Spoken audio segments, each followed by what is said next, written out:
बिस्मिल्लाहिर्रहमानिर्रहीम अस्सलाम वालेकुम, वेलकम टू क्विक रिव्यू।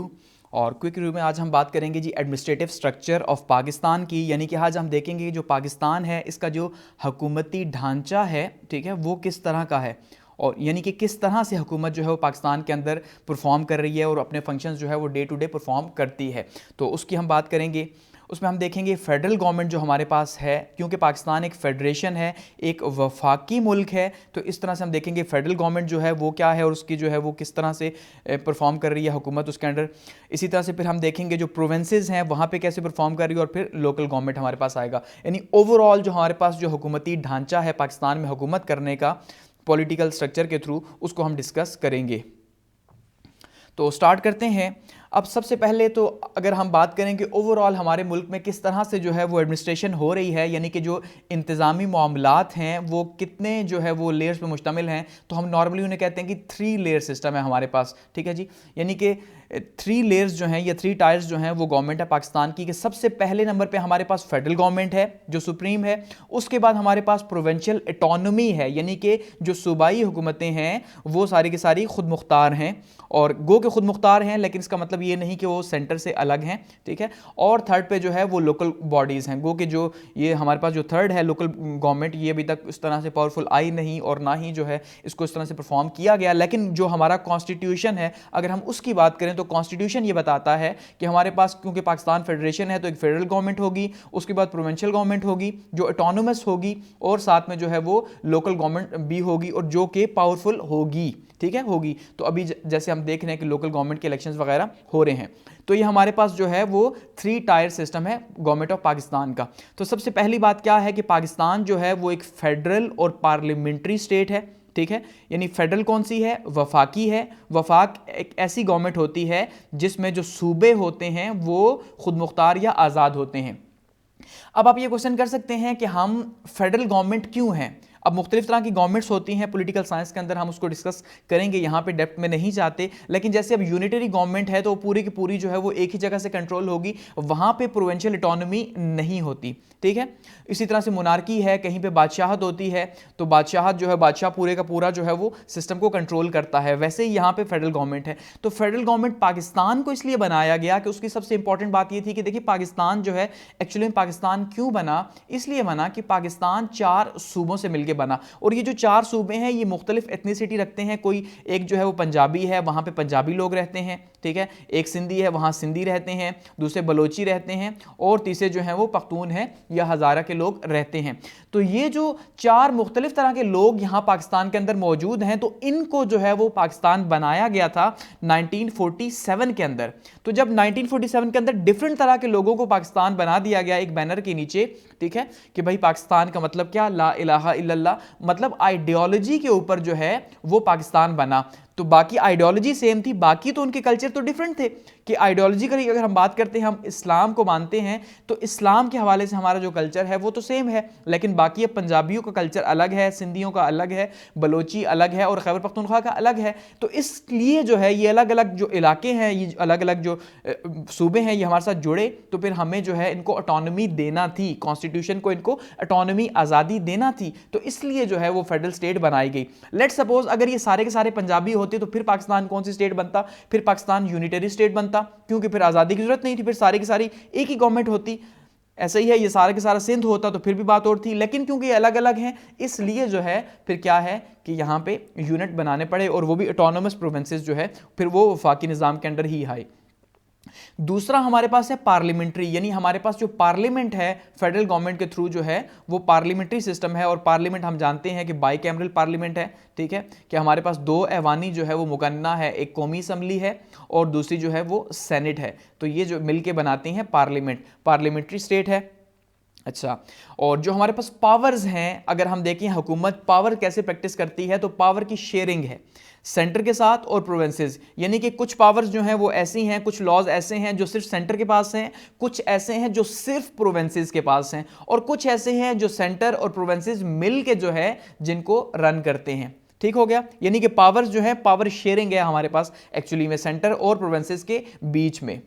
अच्छा, प्रोविंशियल ऑटोनॉमी है और 18th अमेंडमेंट के थ्रू खास करके इसको ज्यादा जो है वो इंश्योर किया गया कि प्रोविंशियल ऑटोनॉमी को ज्यादा से ज्यादा किया जा सके। इसी वजह से सम टाइम हम ये कहते हैं या हमारे जो इंटेलेक्चुअल्स हैं वो टीवी पे बैठ के कह रहे होते हैं कि भाई ये जो प्रोविंशियल ऑटोनॉमी है, जो सूबाई खुद मुख्तारी है, ये सूबाई खुद मुख्तारी हमारे लिए जो है वो बहुत ज्यादा परेशान कुन है। क्यों कि सिंध जो है वो कोई और बात करता है, पंजाब कोई और बात करता है, या खासकर सम टाइम पंजाब पे इल्जाम लगाया जाता है कि भाई पाकिस्तान तो पंजाब ही है, उसी की ब्यूरोक्रेसी, उसी का सब कुछ। तो इसलिए जो है फिर वो इसको नेगेटिवली भी जो है खास करके सिंध और बलूचिस्तान में यूज किया जाता है।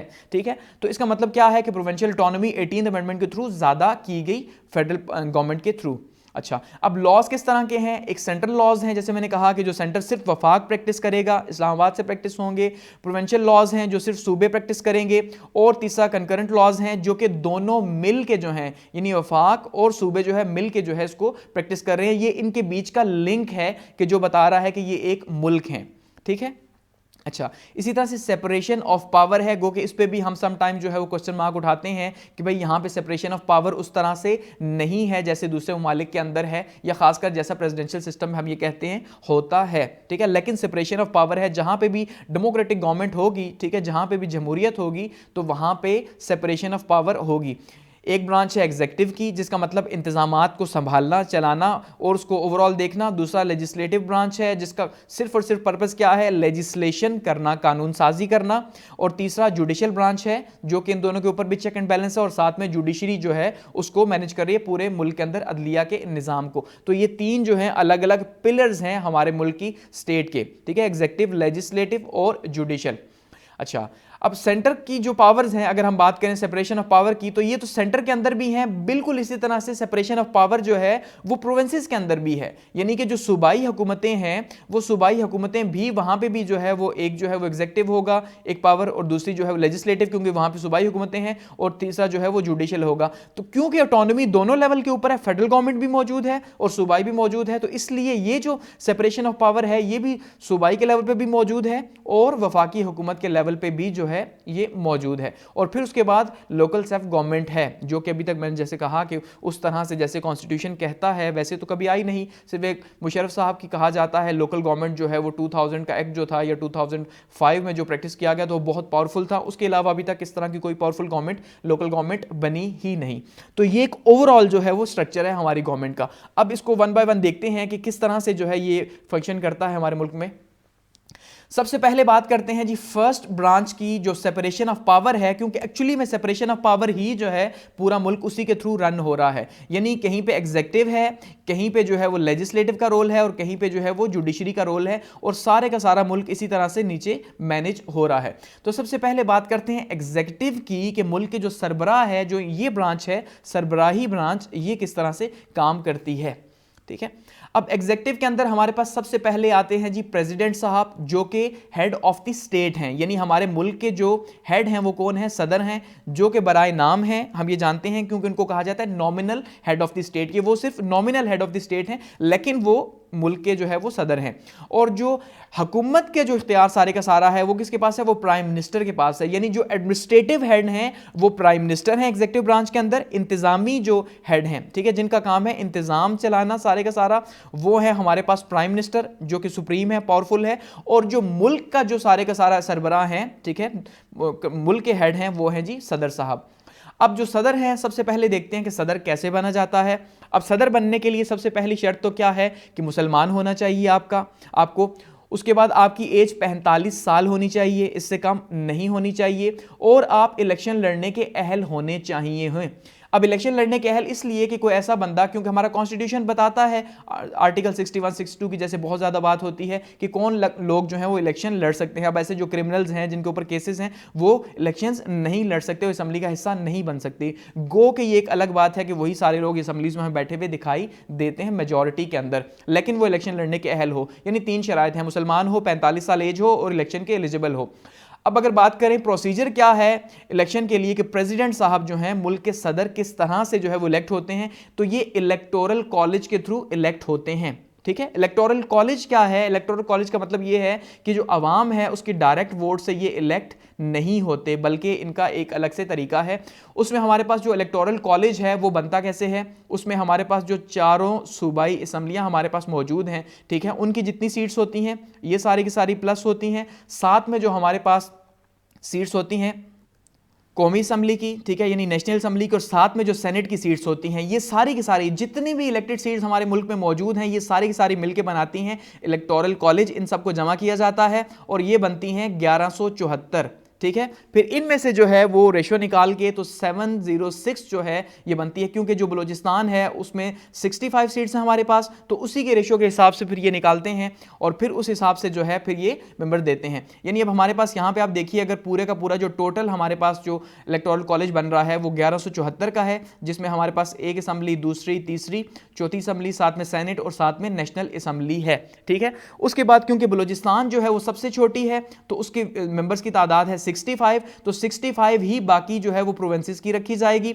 65 जो है वो चारों सूबों की होगी, साथ में जो है वो हमारे पास आ जाएगी जी यहाँ पे सेनेट आ जाएगी 104 मेंबर्स के साथ, तो ये जो है फिर साथ में कौमी असम्बली आएगी 342 के साथ, और टोटल बनेगी 706। तो ये 706 जो है ये इलेक्टोरल कॉलेज बनेगा। अब इस 706 में से जिसको भी मेजॉरिटी वोट मिलेंगे वो बनेगा जी सदर पाकिस्तान, ठीक है, वो पाकिस्तान का जो है वो सदर साहब बन जाएंगे। तो ये इस तरह से हमारे मुल्क में सदर के इलेक्शंस होते हैं। यानी इलेक्टोरल कॉलेज है, टोटल जितनी असम्बलीज हैं, साथ में सेनेट है, कौमी असम्बली है, उनको टोटल करके उसमें से बलूचिस्तान असम्बली की सबसे कम सीट्स हैं उसके इक्वल करके चारों सूबों को, साथ में सेनेट है, साथ में जो है वो नेशनल असम्बली है और उनको टोटल करके, और उसके बाद जो है उसमें से जिसको ज्यादा वोट मिलेंगे वो सदर पाकिस्तान बनेगा। अब बात करते हैं अथॉरिटीज की कि प्रेसिडेंट की अथॉरिटीज क्या हैं। तो अगर हम ये कहें कि president nominal head of the state है, यानी कि बराए नाम है, तो ये बात तो ठीक है कि पार्लियामेंट्री सिस्टम है, तो पार्लियामेंट्री सिस्टम में पार्लियामेंट जो है पार्लियामेंट सुप्रीम होती है। हमेशा आपने सुना भी होगा टीवी के ऊपर कि पार्लियामेंट सुप्रीम है, और पार्लियामेंट में जो हेड कर रहा है वो एक साइड पे प्राइम मिनिस्टर है, ठीक है। तो प्राइम मिनिस्टर जो है एक्चुअली में वो सुप्रीम है, लेकिन फिर भी nominal head of the state होने की वजह से हर चीज पे इनका कंसेंट जो है, इनकी रजामंदी जो है वो जरूरी होती है, इनके सिग्नेचर जो है वो बहुत ज्यादा जरूरी होते हैं। अब जैसे हेड ऑफ द स्टेट हैं, सबसे पहली बात तो ये है इनके पास एडमिनिस्ट्रेटिव पावर्स हैं। अब एडमिनिस्ट्रेटिव पावर्स चाहे बराए नाम है, लेकिन क्योंकि पावर्स हैं, प्रैक्टिस तो होती हैं, पावर्स हैं। इसी तरह से कैबिनेट जो है उसकी स्टैब्लिशमेंट प्रेसिडेंट का काम है। अपॉइंटमेंट्स जो है मिनिस्टर्स की सारी वो प्रेसिडेंट का काम है। अच्छा, स्पेशल पावर्स बहुत सी हैं, ठीक है, जैसे अब किसी की सजा माफ़ कर दी, किसी को उम्र कैद सजा हुई, इसी तरह से, ठीक है। अच्छा, अपॉइंटमेंट्स जो हैं वो बहुत सी हाई लेवल के अपॉइंटमेंट्स, खास करके जुडिशरी के अपॉइंटमेंट्स वगैरह जो है वो सारी की सारी, या आर्मी वगैरह की या एयरफोर्स वगैरह की जो अपॉइंटमेंट्स हैं, एम्बेसडर्स के अपॉइंटमेंट्स हैं, वो सारी प्रेसिडेंट के पास हैं। पावर ऑफ लॉ मेकिंग है कि ये भाई ऑर्डिनेंस पास कर सकते हैं एक रातों रात, और ऑर्डिनेंस के थ्रू जो है ये हुकूमत चला सकते हैं। जुडिशियल पावर्स हैं, ठीक है, और साथ में जो है वो पावर्स ऑफ ऑर्डिनेंस, ये ऑलरेडी डिस्कस हो चुका। तो ये जो है ये पावर्स हैं प्रेसिडेंट के पास। अब हम ये कह सकते हैं कि ये सारी की सारी पावर्स प्राइम मिनिस्टर के मशवरे से ही जो है वो, क्योंकि जो प्राइम मिनिस्टर चाहता है सदर एक्चुअली में वही करता है, क्योंकि नॉर्मली पाकिस्तान में सदर वही होता है जो कि जीती हुई पार्टी है, उसी से उसका लिंक होता है, ठीक है। तो इसलिए वो वही चाहता है, जो प्राइम मिनिस्टर चाहता है वही करता है। लेकिन क्योंकि पावर्स हैं, कॉन्स्टिट्यूशन के अंदर मेंशन है, तो इसका मतलब है, ठीक है। अब बात करते हैं जी एग्जीक्यूटिव के सेकंड जो है वो सीट की, तो वो है प्राइम मिनिस्टर साहब के पास, जो कि सबसे पावरफुल है। अब प्राइम मिनिस्टर के लिए प्रोसीजर क्या है कि हम ये जानते हैं कि जो प्राइम मिनिस्टर है वो इलेक्टेड एमएनए होते हैं हमारे पास, ठीक है जी। और एमएनए कौन बनेगा? जो कि पहले जो है वो इलेक्शन लड़ेगा, इलेक्शन लड़ने का अहल होगा, इलेक्शन लड़ेगा, और जो पार्टी जिसकी सीट्स जो हैं वो ज़्यादा होंगी, मेजॉरिटी होगी जिसकी, तो उस मेजॉरिटी में जो है वही शख्स जो है नॉर्मली क्या बनता है जी, प्राइम मिनिस्टर बनता है। उसकी एज सबसे पहली बात यह है कि 25 साल से कम नहीं होनी चाहिए, एमएनए होना चाहिए, ठीक है, ये शर्त है। उसके बाद जी अब ये यानी कि इनके इलेक्शन का प्रोसेस है। उसके अलावा जो है एग्जीक्यूटिव के अंदर अगर हम देखते हैं कि हमें जो है वो कौन कौन से एग्जीक्यूटिव दिखाई देते हैं, तो उसमें हमारे पास कैबिनेट आती है जो कि सबसे इंपॉर्टेंट है तीसरे नंबर पे। यानी कि अब क्योंकि वो भी जो है वो अपनी पावर्स जो है वो एडमिनिस्ट्रेटिव पावर्स को यूज़ कर रहे हैं कि सबसे पहले अगर सदर है, फिर प्राइम मिनिस्टर है, तो उसके बाद फिर जो है वो कैबिनेट है कि कैबिनेट जो है वो अपनी पावर्स को प्रैक्टिस करती है। अच्छा, अब प्राइम मिनिस्टर साहब क्या है? प्राइम मिनिस्टर साहब लीडर ऑफ द कैबिनेट होते हैं, ठीक है, यानी जो कैबिनेट है उसके सरबराह होते हैं, चीफ एग्जीक्यूटिव होते हैं प्राइम मिनिस्टर, और कोऑर्डिनेशन का काम करते हैं बिटवीन प्रेसिडेंट और कैबिनेट, यानी जो कैबिनेट होती है उसके बीच में और प्रेसिडेंट के बीच में जो एक लिंक है, जो एक ब्रिज बना हुआ है, वो पीएम साहब का होता है। गो के प्रेसिडेंट को जरूरत नहीं होती कैबिनेट से लिंक करने की, वो प्राइम मिनिस्टर का ही अपना काम है क्योंकि सुप्रीम पावर उन्हीं की है, लेकिन ये एक रोल उनके पास मौजूद है। ठीक है, तो ये हमारे पास सबसे पहले क्या हुआ जी, हमारे पास एग्जीक्यूटिव ब्रांच आई और हमने देखा कि ये जो एग्जीक्यूटिव का पिलर है इसका स्ट्रक्चर एक्चुअली में हमारे मुल्क में क्या है, जिसमें सबसे ऊपर जो है वो प्रेसिडेंट है, उसके बाद जो है हमारे पास पीएम साहब हैं और फिर उसके बाद जो हमारे पास है वो कैबिनेट आती है। आगे बढ़ते हैं। अच्छा, बात करते हैं जी सेकंड ब्रांच की, कि सेकंड ब्रांच जो है वो हमारे मुल्क में कौन सी है। तो सेकंड ब्रांच जो है सेपरेशन ऑफ पावर में हमारे पास लेजिस्लेटिव ब्रांच है, यानी कि मुकन्नना। ठीक है, मुकन्नना क्या है, कानून बनाने वाला इदारा, एक ऐसा इदारा जो कि कानून बनाता है। तो लेजिस्लेटिव, जो लेजिस्लेटर जितने एमएनए और एमपीएस जो होते हैं ये लेजिस्लेटर्स ही होते हैं। ठीक है, तो दूसरे हमारे वफाकी सतह पे हमारे पास जो लेजिस्लेटिव है उसको हमने एक नाम दिया हुआ है पार्लियामेंट का। ठीक है, कि भाई हमारा मुल्क पार्लियामेंट्री है तो वो पार्लियामेंट है। तो पार्लियामेंट जो है वो एक घर है और इसके दो जो है वो पोर्शंस हैं, एक जो है वो अपर पोर्शन है और दूसरा जो है वो लोअर पोर्शन है। तो जो लोअर पोर्शन है उसको हम कहते हैं कौमी असेंबली या नेशनल असेंबली कहा जाता है उसको, और जो अपर हाउस है उसको हम कहते हैं सेनेट। ठीक है, तो अपर हाउस सेनेट है और लोअर हाउस जो है वो कौमी असेंबली है। ये कहां पे, ये वफाक के लेवल पे मैं बात कर रहा हूं। ठीक है, तो अब वहां पे सबसे पहले हमारे पास सेनेट आएगी। तो सेनेट में अब देखते हैं कि किस तरह से जो है वो सेनेट काम करते हैं और क्या इस तरह इलेक्ट होते हैं सेनेटर्स। सबसे पहले देखिए जी, सेनेट की टोटल सीट्स जो हैं वो हमारे पास इस टाइम पे हैं 104। ठीक है, अब यहां पे जरा सेनेट की सीट्स को आपने जरा समझना है कि सेनेट की सीट्स 104 कैसे हैं। कि फिलहाल इस टाइम पे सेनेट की सीट्स 104 हैं, लेकिन जो सेनेटर्स बैठे हुए हैं वो हैं 100, और 2024 के अंदर जो है ये सेनेट की सीट्स हो जाएंगी 96। ठीक है, कैसे, कि जो 25th अमेंडमेंट हमारे हुई है अभी, उस 25th अमेंडमेंट के अंदर, क्योंकि जो फाटा है, फाटा के मेंबर्स थे हमारे पास 8। ठीक है, यहां पे देखिए फाटा के मेंबर्स हमारे पास हैं 8। तो ये फाटा हमने कर दिया जम खैबर पख्तूनख्वा के अंदर। जब ये फाटा खैबर पख्तूनख्वा के अंदर जम हो गया तो इसके 8 मेंबर्स जो है वो हो गए खत्म।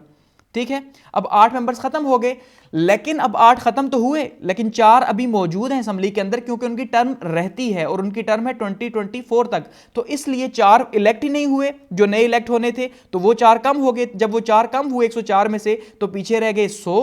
ठीक है, और जब ये भी 4 इलेक्ट नहीं होंगे 2024 के बाद, क्योंकि फाटा केपीके का हिस्सा बन चुका, तो फिर ये हो जाएंगी जी 96। ठीक है, अब 25th अमेंडमेंट में जो सीट्स कर दी गई हैं वो 96 कर दी गई हैं। ठीक है, अब ये 18th अमेंडमेंट में क्या हुआ था कि इससे पहले हमारे पास जो सीट्स थी सेनेट की वो 100 होती थी, 2010 से पहले की बात कर रहा हूं। लेकिन 2010 में पीपल्स पार्टी ने क्या किया जी, कि सीट्स को बढ़ा दिया, यानी जरदारी साहब ने जो 18 अमेंडमेंट पास हुई तो उसमें एक एक सीट जो है वो चारों सूबों की बढ़ा दी थी। पहले 100 थी, उन 100 को 4 बढ़ा के 104 कर दिया था। अब दोबारा से जो 25th अमेंडमेंट हुई है इसमें सीट्स कर दी गई हैं 96। क्योंकि जब फाटा जम हो गया तो फाटा की 8 सीट्स जो है वो 104 से माइनस हो गई, तो नेचुरली 96 बचेंगी। लेकिन इस टाइम पे 4 बैठे हुए हैं। क्यों बैठे हुए हैं, क्योंकि उनकी टर्म 2024 तक है, और 4 नए जो इलेक्ट होने थे, क्योंकि हम जानते हैं कि सेनेट के अंदर जो है वो आधे सेनेटर आधी मुद्दत के बाद जो है वो 3 साल के बाद जो है वो क्या होते हैं जी, रिटायर हो जाते हैं। उनके बाद 50 नए आ जाते हैं, क्योंकि ये कंटिन्यूस प्रोसेस है, ये रुक नहीं सकता। कौमी असेंबली की तरह सेनेट जो है वो टूट नहीं सकती। तो वो जो नए जो फाटा के 4 इलेक्ट होने थे वो इलेक्ट ही नहीं हुए, और जो 4 मौजूद है वो अपनी टर्म जो है वो पूरी करेंगे, और उसके बाद इस तरह से जब नई टर्म आएगी 2024 के बाद, जिस टाइम पे ये मुकम्मल तौर पे जो लागू होगी 25th अमेंडमेंट, तो उसके तहत हमारे पास जो सेनेट की सीट्स आएंगी वो 96 आएंगी। समझ आई बात की। अच्छा, जो सेनेटर है इसकी जो टर्म होती है वो होती है 6 साल की, और जैसे मैंने कहा कि 3 जो है वो 3 साल बाद आधे रिटायर हो जाते हैं, क्योंकि ये सेनेट जो है एक्चुअली में इसको कहा जाता है वफाक की अलामत। क्योंकि जो कौमी असेंबली है, कौमी असेंबली में लोग अपने मुल्क की जो रिप्रेजेंटेशन कर रहे होते हैं वो आबादी के हिसाब से कर रहे होते हैं। बात को जरा समझिएगा कि सबसे ज्यादा रिप्रेजेंटेशन कौमी असेंबली के अंदर किसकी है, पंजाब की है। अब पंजाब की क्यों है, क्योंकि पंजाब की सबसे ज्यादा आबादी है, तो आबादी के तनासुब से जो है उनको सीट्स मिली हुई है। बलूचिस्तान की सबसे कम है, क्यों, क्योंकि उनकी आबादी सबसे कम है। ठीक है, तो लेकिन सेनेट का मतलब ये है कि एक वफाकी मुल्क है हमारा, और वफाक जो है वो पूरे के पूरे मुल्क के लिए एक जैसा होता है, इसलिए उसकी सीट्स जो है वो पूरे 4 सूबों से जो है वो इक्वल की गई हैं। अब चारों सूबों से जो इक्वल की गई हैं वो टोटल कितनी है, हर सूबे से 23 सीट्स हैं जो कि हर सूबे से आती हैं। सिंध से भी आती हैं जी 14 जनरल सीट्स हैं, सिंध से, पंजाब से, बलूचिस्तान से और केपीके से 14 सारी की सारी जनरल सीट्स होगी। 4 सीट्स जो हैं वो होंगी जी टेक्नोक्रेट्स या उलमा की, जो कि नॉन इलेक्टेड लोग होंगे। 4 सीट्स हर सूबे से खवातीन के लिए नामजद हैं और एक एक सीट जो है वो हर सूबे से नॉन मुस्लिम्स या माइनॉरिटीज़ की है। तो ये टोटल जो हैं वो बनती हैं हमारे पास 23। तो हर सूबे से 23 जब हमारे पास आएंगी, ठीक है, ये साथ में जो हमारे पास इस्लामाबाद है यानी फेडरल कैपिटल है, उसमें से 2 जनरल सीट्स हैं, एक टेक्नोक्रेट की सीट है और एक वोमेन की सीट है, ये बनेगी 4 हमारे पास, 4 ये, और फाटा की जो पहले थी लेकिन अब नहीं है, ये फाटा की भी 8, तो ये टोटल बनती हैं 104, ठीक है, जो कि अब जो है वो 25th अमेंडमेंट के बाद बनेगी 96। ठीक हो गया। तो ये हमारे पास सेनेट जो है वो इस तरह से है, और सेनेट भी जो है वो सेनेटर्स भी इलेक्ट होते हैं इलेक्टोरल कॉलेज के थ्रू। इलेक्टोरल कॉलेज भी इनका क्या है कि जो असम्बलियां हैं, ये जो असम्बलीज हैं जिनमें से हमने कहा 14 जनरल सीट्स हैं और ये 4 हैं, तो ये भी इसी तरह से जो असम्बली है उस असम्बली के अंदर जो है वो 14 जो सीट्स होंगी जनरल, तो उनकी आबादी के लिहाज से फिर वो उनको मल्टीप्लाई करके जो वहाँ पे MPs बैठे हुए हैं उन MPs को देख लेंगे कि कितना MPs जो है 6 MPs जो है वो एक सेंटर को इलेक्ट करें या 10 करें, वो उसके हिसाब से वो जो है वो जितनी भी 14 के ऊपर पूरी आती हैं वो इस हिसाब से होगा। ठीक है, तो इस तरह से इस इलेक्टोरल कॉलेज के थ्रू ये सेनेटर्स इलेक्ट होकर आएंगे 6 साल के लिए। तो ये हमारे पास लेजिस्लेटिव के अंदर सबसे पहले सेनेट आ गई। अब देखते हैं जी लोअर हाउस यानी कि कौमी असम्बली। तो जो हमारे पास कौमी असम्बली है, ठीक है, अब कौमी असम्बली क्या है, कौमी असम्बली में हम जानते हैं कि 342 लोग बैठे होते हैं। ये सारे के सारे जो है वो MNAs होते हैं, मेंबर ऑफ नेशनल असम्बली जिन्हें कहा जाता है, और ये सारे के सारे जो है वो 5 साल की टर्म के लिए जो है वो इलेक्ट होके आते हैं, और इलेक्ट भी होके आते हैं अवाम के डायरेक्ट वोट्स के थ्रू। ठीक है, जैसे हम जो है वो वोट दे के इलेक्ट करते हैं तो यहाँ पहुँचते हैं। तो अब जैसे मैंने कहा कि अमेंडमेंट हुई है 25th अमेंडमेंट जिसको मैं कह रहा हूं, जिसके तहत सीट्स जो है वो कम हुई हैं। क्यों कि जो फाटा था, ठीक है, फेडरली ट्राइबल एडमिनिस्ट्रेटिव एरियाज, इनको जम कर दिया गया खैबर पख्तूनख्वा के अंदर, तो उनकी सीट्स जो हैं वो कम हो गई हैं। तो जब उनकी सीट्स सेनेट्स में कम हुई तो यहाँ पे असम्बली के अंदर भी कम होंगी। तो इसलिए जो 342 सीट्स थी अब 25th अमेंडमेंट के बाद जो नए इलेक्शंस होंगे ये 336 हो जाएंगी। 6 सीट्स यहाँ पे जो हैं वो कम हो गई हैं, ठीक है, नेशनल असम्बली की फाटा की तरफ से। अच्छा, इनकी जो टर्म है 5 साल होती है नेशनल असम्बली के जो मेंबर्स हैं, और मिनिमम एज 25 साल होनी चाहिए, इससे कम है तो आप जो है इलेक्शन नहीं लड़ सकते। और जो कौमी असम्बली है, कौमी असम्बली का जो हेड है उसको क्या कहा जाता है जी, स्पीकर, और हाउस का जो हेड होता है वो प्राइम मिनिस्टर ही होता है। यानी नेशनल असम्बली में सबसे जो बड़ी पार्टी है उसका जो हेड है वो प्राइम मिनिस्टर ही होता है, ठीक है, और साथ में डिप्टी स्पीकर होते हैं। अच्छा, अब डिवीजन ऑफ सीट्स की बात करते हैं कि जो नेशनल असम्बली की 342 सीट्स हैं ये किस तरह से डिवाइड की हुई हैं। तो जैसे मैंने कहा कि ये आबादी जो है उसके तनासुब से जो है वो डिवाइड की हुई हैं। तो आबादी में पंजाब पहले नंबर पे है, तो 183 सीट्स पंजाब की हैं, सिंध से 75 दूसरे नंबर पे, केपी से 43 तीसरे नंबर पे, और बलूचिस्तान से सिर्फ 17 सीट्स हैं तीसरे नंबर पे। उसके बाद फाटा की 12 सीट्स थी जो कि अब नेक्स्ट में नहीं होंगी। फेडरल कैपिटल से इस्लामाबाद से 2 सीट्स हैं, और माइनॉरिटीज़ की जो हैं वो 10 सीट्स हैं हमारे पास, ठीक है। अब ये सारी की सारी सीट्स ऐसा नहीं कि डायरेक्टली आवाम ही जो है वो इनको वोट देती है, बल्कि 272 जो सीट्स हैं ये डायरेक्टली आवाम के वोटों से इलेक्ट होकर आती हैं। बाकी जो ऊपर की सीट्स हैं, ठीक है जी, वो सारी की सारी सीट्स जो इलेक्ट होकर आती हैं वो किसके थ्रू इलेक्ट होती हैं जी, वो नॉमिनेटेड होती हैं। हर सूबे को ख़वातीन की सीट्स उसमें शामिल होती हैं, साथ में उसमें जो है वो अक़लियतों की सीट्स जो हैं वो शामिल होती हैं। तो वो जो है वो फिल होती हैं इलेक्टेड बेस के ऊपर, तो वहाँ से वो उनको चूज़ करते हैं। तो 272 यानी डायरेक्टली जो है वो आवाम के वोटों से इलेक्ट होकर आएंगी। यहाँ पर ज़रा देखिए, फेडरल कैपिटल में हमारे पास 2 सीट्स हैं, पंजाब में हमारे पास जो है वो जनरल सीट्स जो हैं वो बनती हैं 148, और ख़वातीन की जो है वो 35 हैं, तो ये 133 हो गई, ठीक है। इसी तरह से हमारे पास सिंध में 61 जो है जनरल सीट्स हैं, 14 ख़वातीन की हैं, 75 हो गई।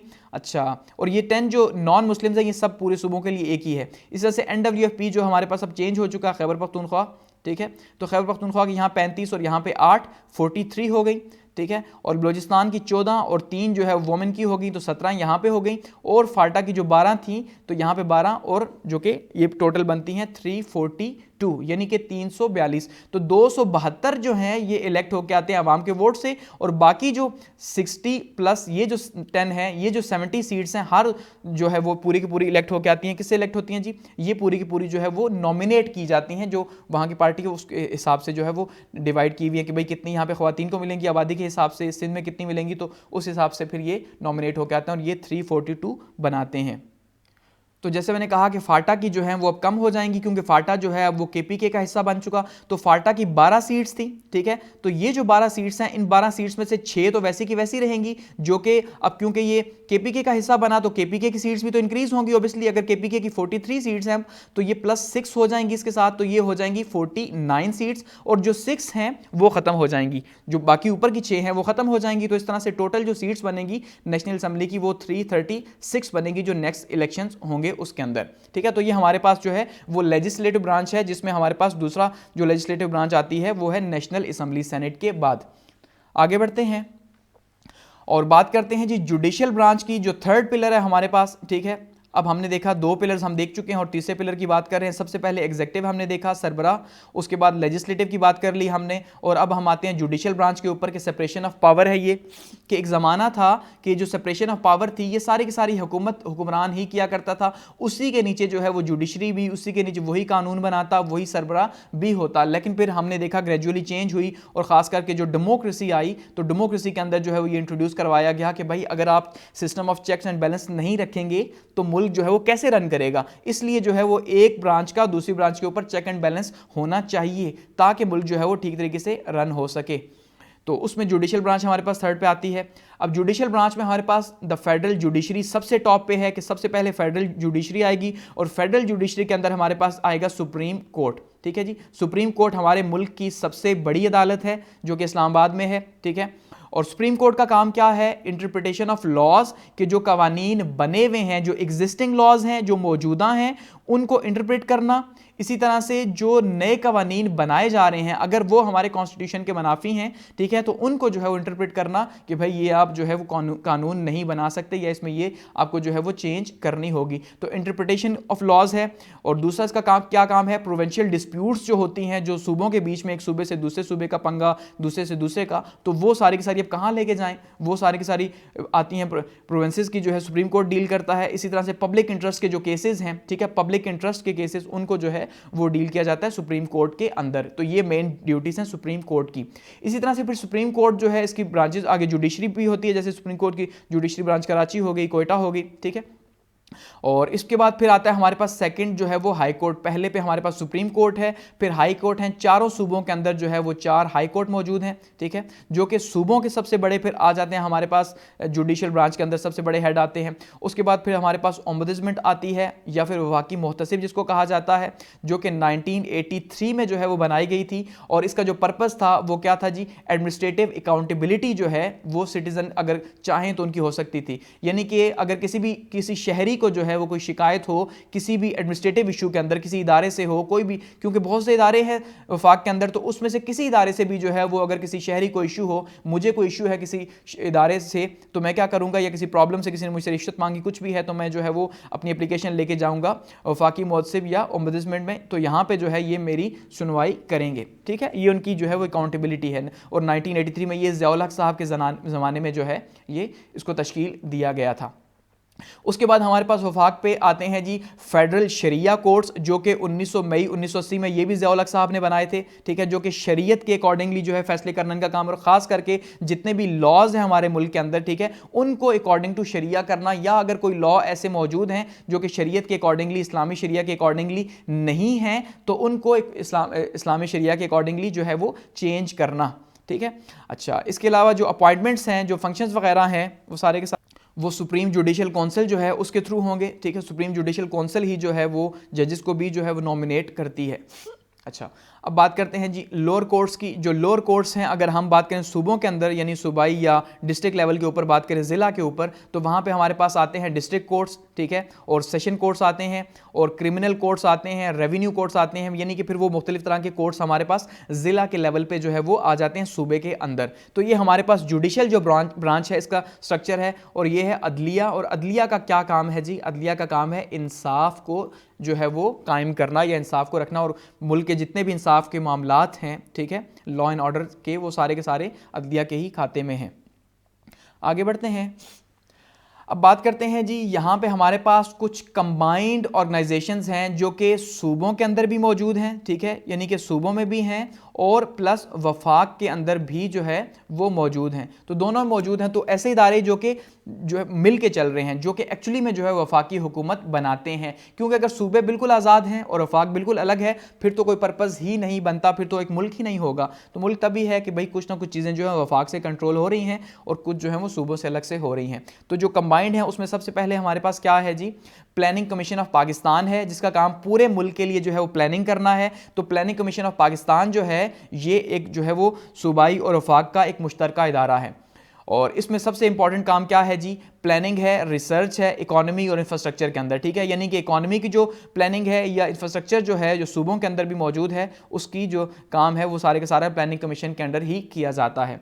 दूसरे नंबर पे हमारे पास है काउंसिल ऑफ कॉमन इंटरेस्ट, ठीक है, जिसको CCI भी कहा जाता है, कि जो कॉमन इंटरेस्ट हैं प्रोविंसेस के, जो सूबे हैं, अब 4 सूबे हैं, अब जाहिर बात है चारों सूबों में जो है वो एक मुल्क है, तो एक मुल्क के अंदर जो है वो अलग अलग हैं लेकिन फिर भी हैं तो एक, तो वहाँ पे डिस्प्यूट्स हैं, अगर कोई भी उनका प्रॉब्लम है एक सूबे का दूसरे के साथ, दूसरे का दूसरे के साथ, लेकिन वो कॉमन है, तो उसको फिर जैसे अब खास करके दरिया सिंध की अगर हम बात करते हैं, ठीक है, जिसके ऊपर इरसा बनाया हुआ है, ठीक है, इंडस वाटर के ऊपर, कि दरिया सिंध जो है अब ये देखिए 3 सूबों से गुजर के जाता है। अब इसका अक्सर आप जो है वो सुनते होंगे कि सिंध जो है वो गिला करता है कि भाई पंजाब जो है वो क्या करता है, पानी ज़्यादा इस्तेमाल करता है। अब इस वजह से अब ये इशू कौन डील करेगा, तो ये सारे का सारा इशू जो है फिर वो डील करेगी जी काउंसिल ऑफ कॉमन इंटरेस्ट, के भाई सिंध भी पाकिस्तान का हिस्सा है, पंजाब भी पाकिस्तान का हिस्सा है और KPK भी पाकिस्तान का हिस्सा है। तो इसका मतलब ये है कि तीनों को इक्वल शेयर मिलना चाहिए उनके नीड्स के अकॉर्डिंगली, ठीक है। तो ये कॉमन इंटरेस्ट के अंदर आएगा, इस यानी कि सूबों की जो डिस्प्यूट्स है यहाँ पर डिस्कस होंगी। थर्ड पे है नेशनल इकोनॉमिक काउंसिल, इकोनॉमी के ऊपर सारी की सारी रिसर्च और सारा जो काम है ओवरऑल इकोनॉमिक कंडीशंस जो है उनको जांचना, ठीक है, फाइनेंशियल, कमर्शियल, सोशल या इकोनॉमिक जो पॉलिसीज़ हैं वो सारी की सारी आती हैं जी नेशनल इकोनॉमिक काउंसिल के अंडर, ठीक है, और ये देखता है, ये भी सूबों का और वफाक का कंबाइन है। और फोर्थ पे हमारे पास जो है वो है इस्लामिक आइडियोलॉजिकल काउंसिल, जिसका सबसे इंपॉर्टेंट काम क्या है, इस्लामिक लॉज को इंटरप्रेट करना और इस्लामिक लॉज को इंश्योर करना मुल्क के अंदर, या फिर कोई ऐसे लॉज जो असम्बलीज पास करती हैं, तो जाहिर बात है फिर उसको इस्लामिक आइडियोलॉजिकल काउंसिल के पास भेजा जाता है कि क्या ये लॉ पास किया जाए कि ना किया जाए, क्या ये जो है वो अकॉर्डिंग टू इस्लाम है कि नहीं, तो फिर इस्लाम के अकॉर्डिंगली जो है ये इसकी इंटरप्रिटेशन करती है इस्लामिक आइडियोलॉजिकल काउंसिल। तो ये मुश्तरका इदारे हैं हमारे मुल्क के।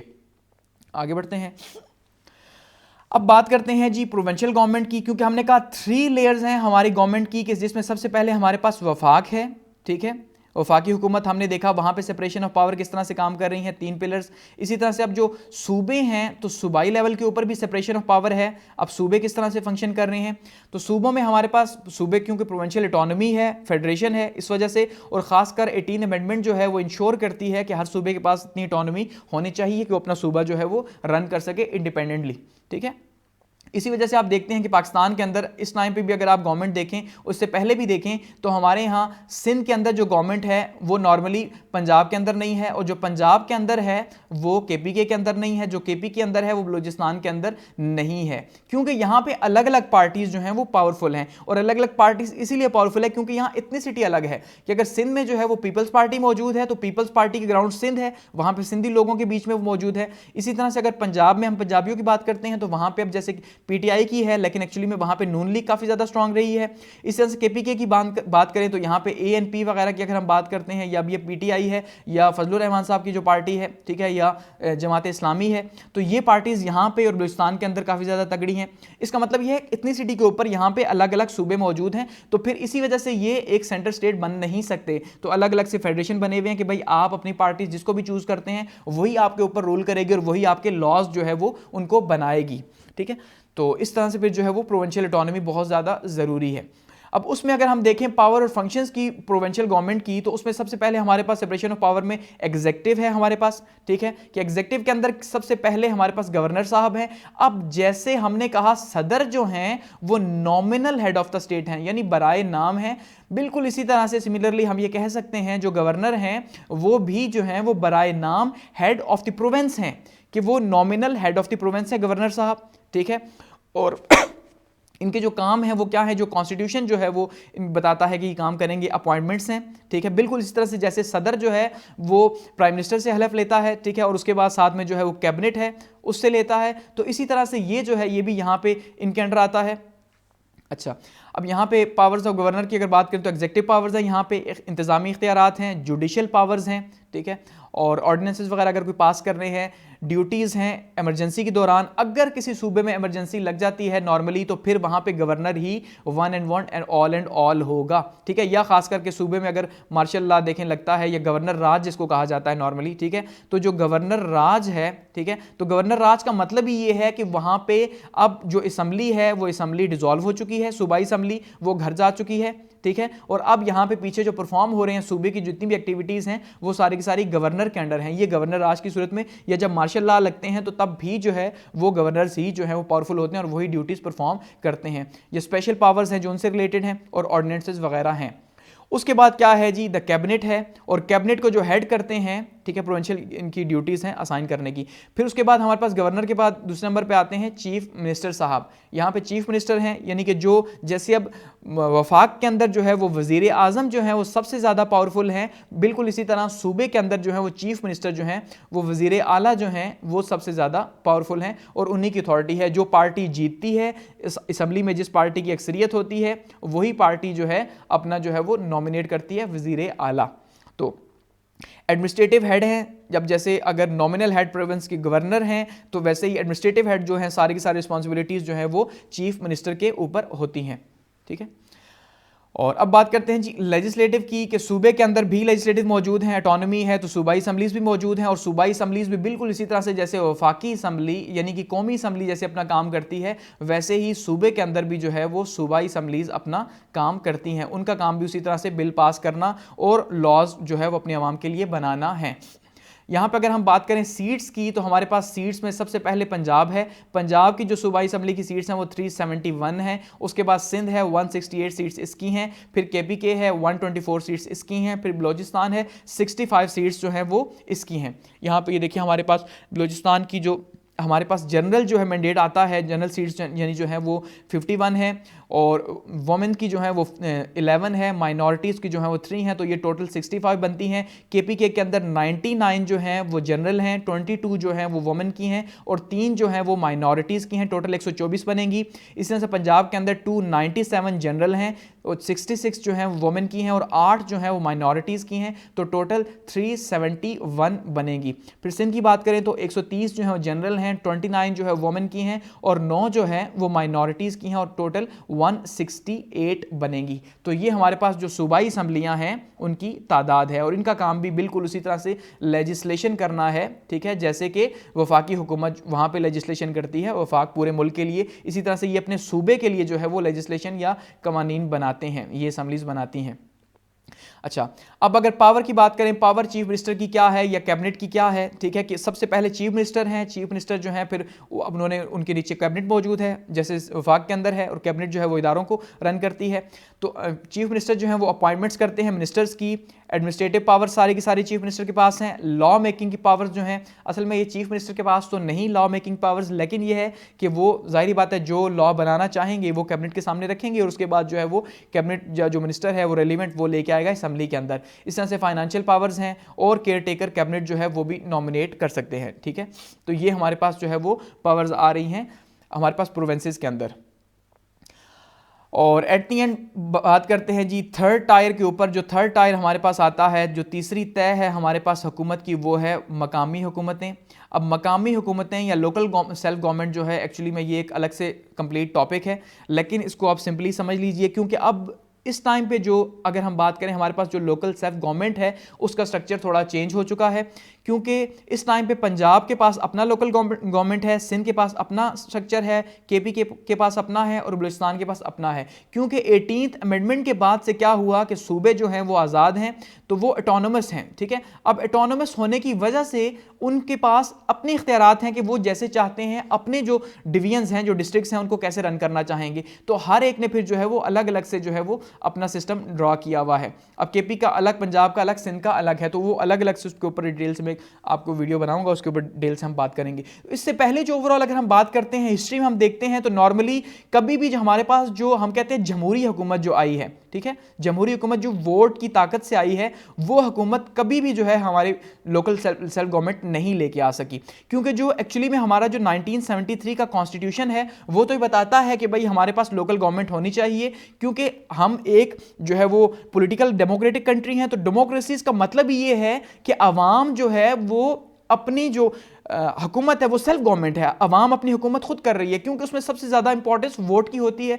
तो इसका मतलब अगर मैं अपने वोट्स के थ्रू जो है वो हुक्मरानों को इलेक्ट कर रहा हूं, तो इसका मतलब मेरे पास हुकूमत मेरी सतह पे होनी चाहिए, ना कि मुझे अब अपने कामों के लिए जो है वो इस्लामाबाद जाना पड़े या जो है वो अपने कामों के लिए किसी सूबाई प्रोविंस के अंदर जाना पड़े। तो इसका मतलब क्या है कि वो लोकल गवर्नमेंट के पास जब तक पावर नहीं होगी तब तक मेरे पास पावर नहीं आएगी उस तरह से, और डेमोक्रेसी का जो पर्पस है वो अचीव नहीं हो सकेगा। डेमोक्रेसी का पर्पस ही सबसे इंपॉर्टेंट जो है वो लोकल सेल्फ गवर्नमेंट है, कि भाई लोगों को उनकी लोअर सतह पे आजाद कर दो और वो अपने काम खुद कर सकें। उसमें हमारे पास अब जैसे मैंने कहा कि डिस्ट्रिक्ट असम्बलीज हैं, तो उसकी फिर आगे पावर जो है, अब जो हर जगह पे लोकल गवर्नमेंट जितनी भी होगी, अब वो प्रोविंशियल गवर्नमेंट जो है वो अपनी पावर, क्योंकि प्रोविंस के अंदर एमपीएज होते हैं नॉर्मली, ठीक है, मेंबर ऑफ प्रोविंशियल असम्बलीज होते हैं। तो ये जो एमपीएज हैं अब ये फिलहाल अपनी पावर्स को जो है प्रैक्टिस कर रहे हैं। तो अब असल में पावर्स इनके पास है नहीं, इनके पास सिर्फ एक ही पावर है और वो है कानून बनाने की ताकत। जो असल में पावर्स प्रैक्टिस करनी है वो लोकल गवर्नमेंट के थ्रू ही प्रैक्टिस करनी है। तो उसमें हमारे पास क्या है कि फिर ये अपनी डेवोल्यूशन ऑफ पावर है कि ये अपनी पावर को जो है वो नीचे तकसीम करेंगे, जो कि मुशर्रफ साहब के दौर में, जैसे मैंने कहा आपको कि 2000 के अंदर जो सिस्टम आया था 2002 के अंदर, वो बहुत ज़्यादा पावरफुल था, ठीक है, उसको 2005 के अंदर अमेंड भी किया गया। तो ये लोकल बॉडीज़ का जो सिस्टम था डिसेंट्रलाइजेशन का, ये बहुत ज़्यादा पावरफुल रहा पाकिस्तान के अंदर। उससे पहले हमने देखा कि अयूब खान साहब ने बीडी सिस्टम इंट्रोड्यूस करवाया था, बेसिक डेमोक्रेसीज का, जो कि बुरी तरह से फेल हुआ या उनके ऊपर इल्जाम लगाया कि भाई वो उन्होंने आसानी से रिगिंग के लिए बनाया था, ठीक है। तो ये काफ़ी ज़्यादा पावरफुल था, लेकिन इसको भी बाद में चेंज कर दिया गया था। और उसमें अब डेवोल्यूशन ऑफ पावर की अगर बात करें तो फिर यूनियन काउंसिल है, तहसील है और डिस्ट्रिक्ट है, यानी सबसे जो छोटा लेवल है लोकल गवर्नमेंट का वो है यूनियन काउंसिल का लेवल, कि आपका जो मोहल्ला है, आप अपने मोहल्ले के लेवल के ऊपर एक या दो मोहल्ले मिलकर जो यूनियन काउंसिल बनाते हैं, उस मोहल्ले के लेवल के ऊपर जो है वो आप क्या करें जी, आप अपने वोटों के थ्रू जो है इलेक्ट करें अपने लीडर्स को, और उन लीडर्स के थ्रू आपको जो भी प्रॉब्लम है वो आपके इश्यूज को आपके लेवल के ऊपर सॉल्व करेंगे। उसके बाद जो है वो फिर तहसील है, ठीक है, और उसके बाद फिर जो है वो डिस्ट्रिक्ट है कि जिला है, जिले के लेवल के ऊपर। फिर जिले के अंदर क्या होगा जी, डिस्ट्रिक्ट असम्बली मौजूद होगी। अब डिस्ट्रिक्ट असम्बली जब मौजूद होगी तो बिल्कुल वैसे ही जैसे कि प्रोविंस के अंदर असम्बली बजट पास करती है, इसी तरह से डिस्ट्रिक्ट असम्बली अपना बजट पास करेगी अपने जिले के लिए, और सारे का सारा इख्तियार इस असम्बली के थ्रू चलेगा। सारी अपॉइंटमेंट्स असम्बली के थ्रू होंगी, जिले के अंदर जितनी भी हो रही हैं, और जितना भी सारी पावर है वो यहां से प्रैक्टिस होगी। किसी की ट्रांसफर है, जितने वहां पे डिपार्टमेंट्स हैं, तकरीबन 28 डिपार्टमेंट्स जो हैं वो माने जाते हैं जिले के लेवल पे होते हैं, मौजूद होते हैं। तो ये 28 डिपार्टमेंट जो हैं, ये सारे के सारे वहां पे जो काम होगा वो डिस्ट्रिक्ट असम्बली उसको मैनेज करेगी, और मेयर या जो नाजिम है वो उसको मैनेज करेगा। जो एक्चुअल में लोकल गवर्नमेंट का स्ट्रक्चर है वो इस तरह का है, ठीक है। वहां पे नाजिम हो सकता है या मेयर हो सकता है, नाइब नाजिम या डिप्टी मेयर हो सकता है, और नीचे यूनियन काउंसिल के लेवल पे जो है वो काउंसलर हो सकता है। अब ये स्ट्रक्चर, क्योंकि मैंने कहा कि हर सूबे के लिहाज से डिफरेंट है, लेकिन एक्चुअली में जो एक चीज है वो क्या है कि जब भी लोकल सेल्फ गवर्नमेंट आएगी तो वहां पे भी वो एक पावरफुल गवर्नमेंट होगी, और उसका पर्पस ही ये होगा कि वहां पे उस जिले के लेवल के ऊपर जितने भी काम हैं सारे के सारे वो उसके थ्रू प्रैक्टिस होंगे, उस असम्बली के थ्रू वहां पे प्रैक्टिस होंगे, वो अपने बजट के थ्रू, ट्रांसफर के थ्रू, ठीक है, चाहे वो डीपीओ है, चाहे वहां पे वो कमिश्नर है, या चाहे हम कह सकते हैं कि वहां पे जो डीसी साहब हैं, ठीक है, वो सारे के सारे उनके अंडर रह के जो हैं वो काम करेंगे, क्योंकि यहाँ पे ये सुप्रीम हो जाएंगे। बिल्कुल वैसे ही जैसे कि वफाकी हुकूमत में हम देखते हैं कि जो एमएनएज हैं वो सुप्रीम हैं, ठीक है, और वहाँ पे उनके थ्रू सारे काम हो रहे हैं। इसी तरह से हम ये कह सकते हैं कि प्रोविंस के अंदर जो है प्रोविंशियल गवर्नमेंट है, तो इसी तरह से ज़िले के अंदर भी जो है वो लोकल सेल्फ गवर्नमेंट है।